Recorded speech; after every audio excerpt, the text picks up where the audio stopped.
Today, I want to teach you how to make luck happen. Kublai Khan, the famous Mongol general, invaded Japan around 1274 AD. He invaded with 20,000 soldiers on 500 ships, and Japan was hardly prepared for this kind of a battle on sea. Japanese soldiers were more trained in single combat. Just as the Mongols were reaching the shore, a massive storm stretching from horizon to horizon broke and tore the Mongolian fleet apart. It left no survivors. The Japanese called it as the divine wind.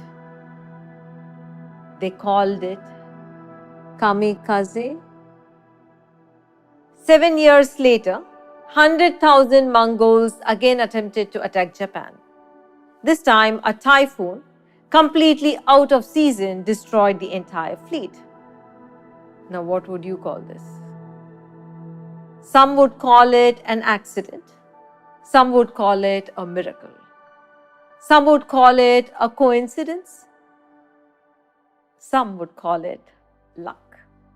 We could call it a synchronicity. So what is a synchronicity? And why do we call it a synchronicity? We see the universe not as blocks of matter, but as patterns of energy. When we speak of synchronicities, we see that these are meaningful, harmonious occurrences that somehow are either aligned towards our heart's intention or aligned towards the greater well-being of life. Such synchronicities have happened to people, but we think they are random occurrences. But we want them to happen to us on a consistent basis. Isn't it? Is it possible? It definitely is. We have for several years now studied and intuited the science of synchronicities. Thousands of students of the Academy today regularly manifest synchronicities, both on a massive scale and in their daily experiences, such that they feel that their life has a magical quality to it. They get in touch with the right people they were looking for and land in the right dream opportunities. They come upon the right information they were looking for, and with that information create a difference to others. They receive the right messages from the universe at the right time when they're actually questing for an answer.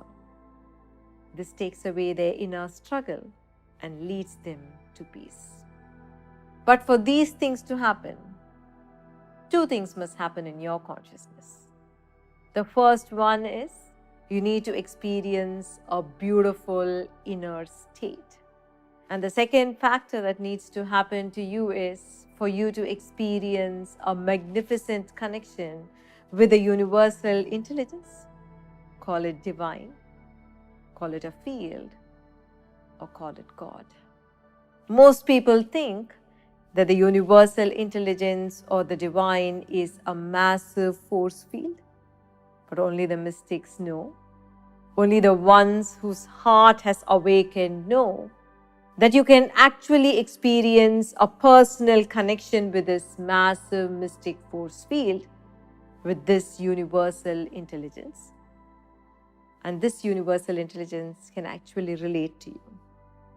A mystic knows that this universal intelligence can be related to as a being, as a friend, as a mother, a father, a beloved, and as a grandfather.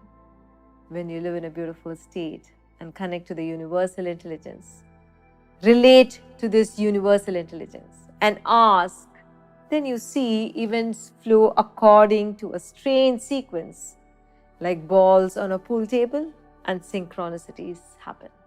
Just as physics, math, biology, or chemistry are sciences with enormous intricate details, so too the science of consciousness is vast. It is like a vast ocean with endless shores, and it reveals itself to those who are passionate.